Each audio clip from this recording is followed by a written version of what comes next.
নমস্কার। আজকের ক্লাসে আমরা স্নায়ুতন্ত্রের মানে আমাদের নার্ভাস সিস্টেমের খুব জরুরি তিনটে অংশ নিয়ে আলোচনা করব: নিউরন, নার্ভ আর নার্ভাস সিস্টেম। আমি জানি এই তিনটের মধ্যে সম্পর্কটা নিয়ে অনেকেরই একটুখানি গণ্ডগোল লেগে যায়, কিন্তু চিন্তা নেই, আজকের পর সবটা একদম জলের মতো পরিষ্কার হয়ে যাবে।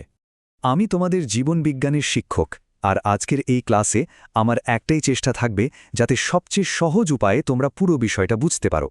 তো আর দেরি কেন, চলো শুরু করা যাক। আচ্ছা, সরাসরি বায়োলজিতে ঢোকার আগে চলো একটা খুব সহজ চেনা উদাহরণ নিয়ে ভাবি।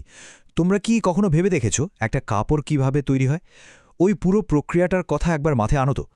যে কোনো কাপড়, তার মূলে কি থাকে বলো তো? একদম ঠিক, তুলো, তাই না? সেই তুলো থেকে প্রথমে কি বানানো হয়? সুতো।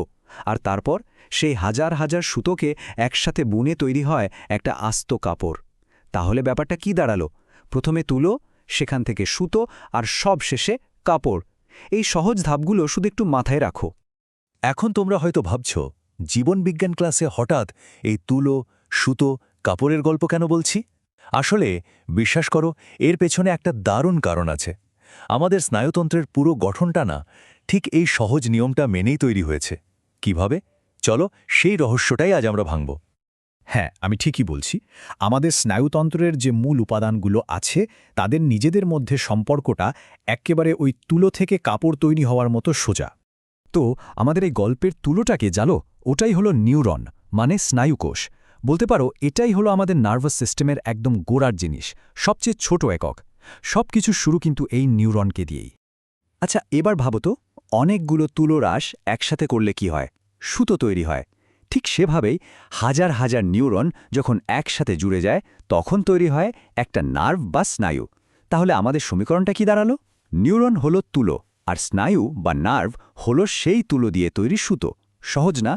আর ফাইনালি, যেমন হাজার হাজার সুতো দিয়ে একটা গোটা কাপড় বোনা হয়, ঠিক তেমনি আমাদের শরীরে ছড়িয়ে থাকা লক্ষ লক্ষ স্নায়ু, মানে ওই সুতোগুলো একসাথে মিলে তৈরি করে আমাদের সম্পূর্ণ স্নায়ুতন্ত্র বা নার্ভাস সিস্টেম।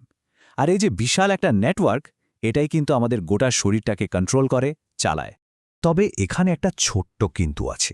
সব তুলো মানে সব নিউরন কিন্তু একরকম দেখতে বা একরকম কাজ করে না। এদের কাজের উপর ভিত্তি করে এদেরকে আমরা মূলত দুটো ভাগে ভাগ করতে পারি। আর যেহেতু নিউরন আলাদা, তাই তাদের দিয়ে তৈরি সুতো মানে নার্ভও দুই ধরনের হয়। দেখো, এখানে পরিষ্কার করে দেওয়া আছে, এক ধরনের নিউরন হলো সংজ্ঞাবহ বা সেন্সরি নিউরন।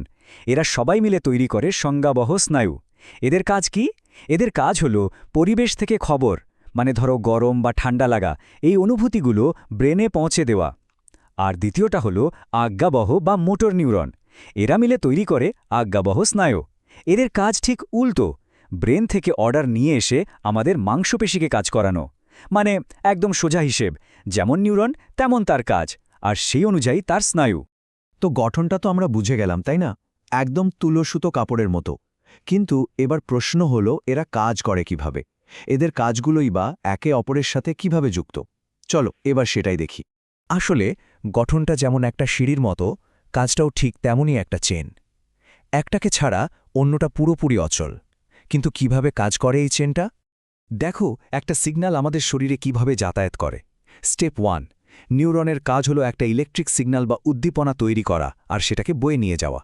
স্টেপ 2, এবার নার্ভ বা স্নায়ু কি করে? ওই যে নিউরনের বান্ডিলটা, ওটা ওই সিগন্যালগুলোকে সারা শরীরে ছড়িয়ে দেয়, ঠিক যেন একটা হাইওয়ের মতো। আর লাস্ট স্টেপ, আমাদের নার্ভাস সিস্টেম মানে পুরো সিস্টেমটা ওই সিগন্যালটাকে রিসিভ করে, বোঝে যে কি করতে হবে, আর সেই মতো একটা জবাব তৈরি করে বা নির্দেশ দেয়। তার মানেটা কি দাঁড়ালো? এদের মধ্যে একটাকেও কিন্তু বাদ দেওয়া যাবে না। ভাবো একবার, নিউরন না থাকলে সিগন্যালই তৈরি হবে না, নার্ভ না থাকলে সিগন্যালটা এক জায়গা থেকে অন্য জায়গায় যাবেই না, আর পুরো নার্ভাস সিস্টেমটাই যদি না থাকে তাহলে ওই সিগন্যালের তো কোনো মানেই দাঁড়াবে না। পুরোটাই একটা টিম ওয়ার্ক। চলো তাহলে পুরো ব্যাপারটা আরেকবার এক নজরে দেখে নিই।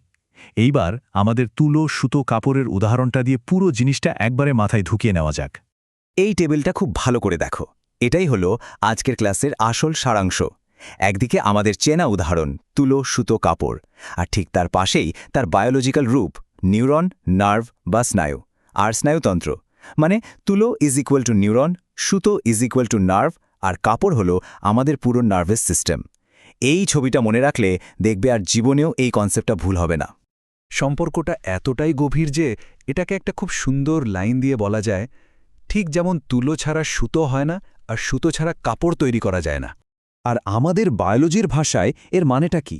এর মানে হলো নিউরন ছাড়া নার্ভ তৈরি হতেই পারে না, আর নার্ভ ছাড়া আমাদের পুরো নার্ভাস সিস্টেমটারই কোনো অস্তিত্ব থাকে না। এটাই হলো একদম গোড়ার কথা। তো এই ছিল আমাদের আজকের মূল আলোচনা। আমরা প্রায় শেষের দিকে চলে এসেছি। আমার মনে হয় আজকের এই সহজ উদাহরণটা দিয়ে নিউরন, নার্ভ আর নার্ভাস সিস্টেমের সম্পর্কটা তোমাদের কাছে এখন একদম পরিষ্কার। এতক্ষণ মনোযোগ দিয়ে আমার কথা শোনার জন্য তোমাদের সবাইকে অনেক অনেক ধন্যবাদ। যদি আজকের ক্লাসটা তোমাদের ভালো লেগে থাকে আর যদি মনে হয় যে তোমরা সত্যি কিছু শিখতে পেরেছো, তাহলে ভিডিওটা অবশ্যই লাইক করো। আর হ্যাঁ, তোমাদের বন্ধুদের সাথেও এটা শেয়ার করতে পারো, তাতে ওরাও হয়তো সহজে ব্যাপারটা বুঝে যাবে। ভবিষ্যতে এরকম আরও সহজ করে বায়োলজির অন্যান্য টপিক বুঝতে চাইলে চ্যানেলটা সাবস্ক্রাইব করে রাখতে পারো।